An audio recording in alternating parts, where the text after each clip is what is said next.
ధనిక రాష్ట్రాన్ని 10 ఏళ్ల బీఆర్ఎస్ పాలనలో అప్పుల పాలు చేశారని మాజీ ఎమ్మెల్యే ఎన్వీఎస్ఎస్ ప్రభాకర్ అన్నారు. రాష్ట్ర ఆర్థిక పరిస్థితి దివాళా తీసిందన్నారు.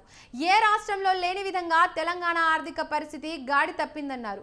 ఖజానా ఖాళీ అవ్వడంతో జీతాలు కూడా ఇవ్వలేని పరిస్థితి నెలకొందన్నారు. ప్రభుత్వ భూముల వల్ల అప్పులు పొందాలని చూస్తున్నారని విమర్శించారు.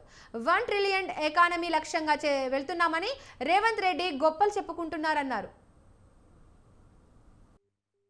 ముఖ్యంగా తెలంగాణ ధనిక రాష్ట్రంగా ఏర్పడ్డది. ధనిక రాష్ట్రంగా ఏర్పడ్డటువంటి తెలంగాణ మొదటి 10 సంవత్సరాలు బీఆర్ఎస్ అప్పుల తెలంగాణగా మార్చింది. ఈ తర్వాత క్రమంలో వచ్చినటువంటి కాంగ్రెస్ ప్రభుత్వం తీసుకుంటున్నటువంటి ఆర్థిక పరమైనటువంటి నిర్ణయాల వల్ల, చేస్తున్నటువంటి కొత్త అప్పుల వల్ల రోజు రోజుకి ఆర్థిక పరిస్థితి దివాలా తీయడమే కాకుండా ఖజానా ఖాళీ అవడంతో పాటు జీతభత్యాలకు కూడా ఇచ్చుకునేటువంటి ఒక పరిస్థితిలో ప్రభుత్వం లేనటువంటి ఒక పరిస్థితిలో కొట్టుమిట్టాడుతాం.